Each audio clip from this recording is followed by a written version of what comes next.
अग्नि यज्ञ, देवयज्ञ और ब्रह्म यज्ञ आदि का वर्णन भगवान शिव के द्वारा सातों वारों के निर्माण तथा उनमें देवराधन से विभिन्न प्रकार के फलों की प्राप्ति का कथन।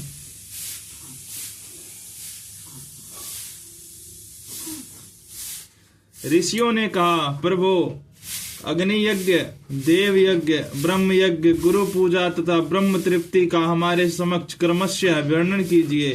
सूत जी बोले, महर्षियों, गृहस्थ पुरुष अग्नि में सायंकाल और प्रातः काल जो चावल आदि द्रव्य की आहुति देता है उसी को अग्नि यज्ञ कहा गया है। जो ब्रह्मचर्य आश्रम में स्थित उन ब्रह्मचारियों के लिए समाधि का आधान ही अग्नि यज्ञ है। वे समाधि का ही अग्नि में हवन करे। ब्राह्मणों, ब्रह्मचर्य आश्रम में निवास करने वाले द्विजों का जब तक विवाह न हो जाए और वे अपने उपासना अग्नि की प्रतिष्ठा न कर ले तब तक उनके लिए अग्नि में समाधि का आहुति, व्रत आदि का पालन तथा विशेष यजन आदि ही कर्तव्य है।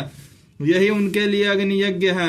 द्विजों, जिन्होंने ब्रह्मा अग्नि को विसर्जित करके अपने आत्माओं में ही अग्नि का आरोप कर लिया, ऐसे वानप्रस्थी और सन्यासियों के लिए यही हवन अग्नि यज्ञ है कि वे विहित समय पर हितकर, परिमत और पवित्र अन्न का भोजन कर ले। ब्राह्मणों, शाम काल अग्नि के लिए दी हुई आहुति संपत्ति प्रदान करने वाली होती है, ऐसा जानना चाहिए, और प्रातः काल सूर्य देव को दी हुई आहुति आयु की वृद्धि करने वाली होती है।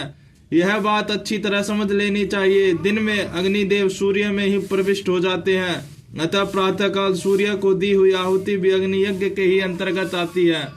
इस प्रकार यह अग्नि यज्ञ का वर्णन किया गया है। इंद्र आदि समस्त देवताओं के उद्देश्य से अग्नि में जो आहुति दी जाती है उसे देवयज्ञ समझना चाहिए। स्थाली पाक आदि यज्ञों को देवयज्ञ ही मानना चाहिए। लौकिक अग्नि में प्रतिष्ठित जो चूड़ाकरण आदि संस्कार निमित्त हवन कर्म है उन्हें भी देवयज्ञ के ही अंतर्गत जानना चाहिए। अब ब्रह्म यज्ञ का वर्णन सुनो। द्विज को चाहिए कि वह देवताओं की तृप्ति के लिए निरंतर ब्रह्म यज्ञ करे। वेदों का जो नित्य अध्ययन या स्वाध्याय होता है उसी को ब्रह्म यज्ञ कहा गया है। प्रातः नित्य क्रम के अनंतर शाम काल तक ब्रह्म यज्ञ किया जा सकता है, उसके बाद रात में इसका विधान नहीं है। अग्नि के बिना देवयज्ञ कैसे संपन्न होता है, इसे तुम लोग श्रद्धा और आदर पूर्वक सुनो।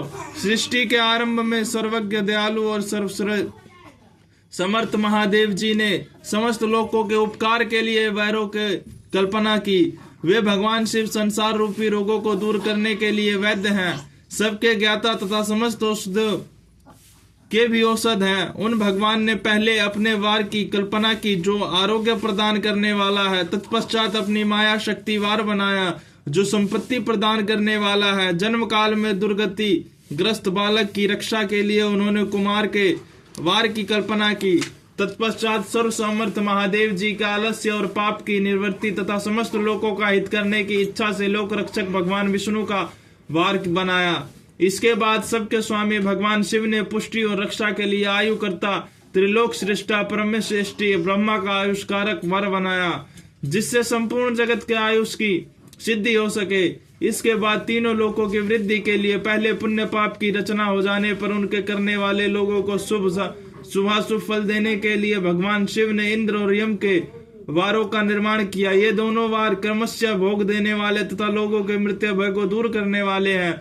इसके बाद सूर्य आदि 7 ग्रहों का जो अपने ही स्वरूप भूत तथा प्राणियों के लिए सुख दुख के सूचक हैं, भगवान शिव ने उपयुक्त 7 वारों का स्वामी निश्चित किया। वे सब के सब ग्रह नक्षत्रों के ज्योतिर्मय मंडल में प्रतिष्ठित शिव के वार या दिन के स्वामी सूर्य है। शक्ति संबंधी वार के स्वामी सोम है।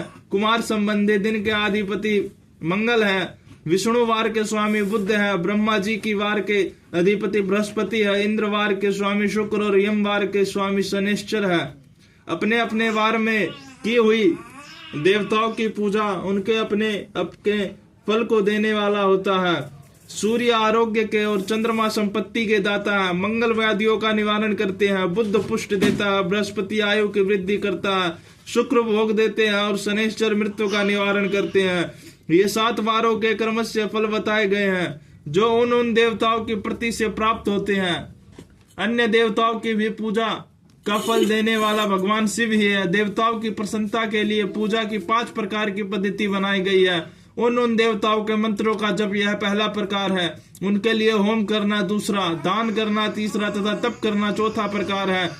किसी वेदी पर, प्रतिमा में, अग्नि में अथवा ब्राह्मण के शरीर में आराध्य देवता की भावना करके 16 उपचारों से उनकी पूजा या आराधना करना पांचवा प्रकार है। इनमें पूजा के उत्तरोत्तर आधार श्रेष्ठ है। पूर्व के अभाव में उत्तरोत्तर आधार का अवलंबन करना चाहिए। दोनों नेत्रों तथा मस्तक के रोग में और कुष्ठ रोगी की शांति के लिए भगवान सूर्य की पूजा करके ब्राह्मणों को भोजन कराए। तदंतर एक दिन, एक मास, एक वर्ष अथवा 3 वर्ष तक लगातार ऐसा साधन करना चाहिए। इससे यदि प्रबल पारबद्ध का निर्माण हो जाए तो रोग एवं जरा आदि रोगों का नाश हो जाता है। इष्ट देव के नाम मात्रों का जप आदि साधन वार आदि के अनुसार फल देते हैं।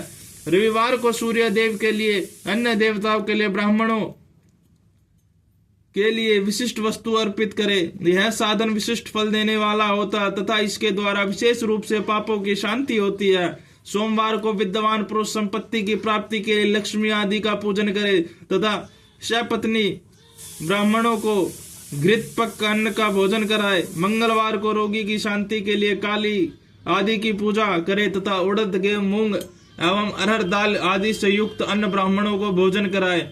बुधवार को विद्वान पुरुष दधि युक्त अन्न से भगवान विष्णु का पूजन करे। ऐसा करने से सदा पुत्र, मित्र और कलत्र आदि की पुष्टि होती है।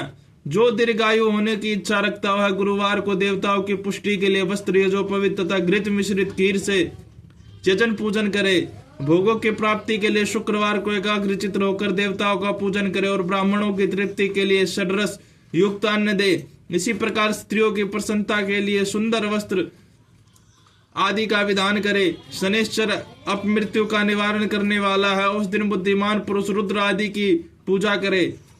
तिल के होम से, दान से देवताओं को संतुष्ट करे। ब्राह्मणों को तिल मिश्रित अन्न भोजन कराए। जो इस तरह देवताओं की पूजा करेगा वह आरोग्य आदि फल का भागी होगा।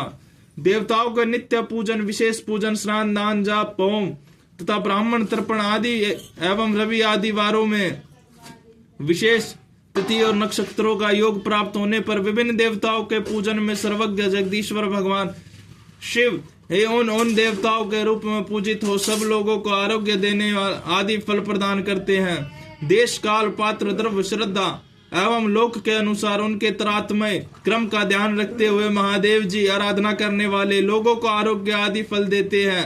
शुभ मांगलिक कर्म के आरंभ में और अशुभ अंत्येष्टि आदि कर्म के अंत में तथा जन्म नक्षत्रों के आने पर गृहस्थ पुरुष अपने घर में आरोग्य आदि की समृद्धि के लिए सूर्य आदि ग्रहों का पूजन करे। इससे सिद्ध है कि देवताओं का यजन संपूर्ण अभिष्ट वस्तुओं को देने वाला है।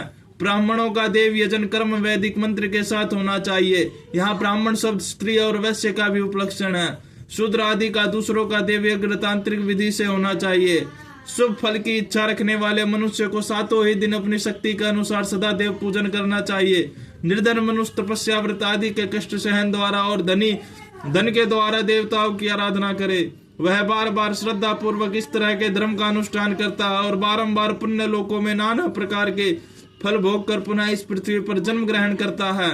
धनवान पुरुष सदा भोगों सिद्ध के लिए मार्ग में वृक्ष आदि लगाकर लोगों के लिए छाया की व्यवस्था करे। जलाशय, कुआं, बावली और पोखर बनवाए। वेद शास्त्रों की प्रतिष्ठा के लिए पाठशाला का निर्माण करे तथा अन्य प्रकार से भी धर्म का संग्रह करता रहे।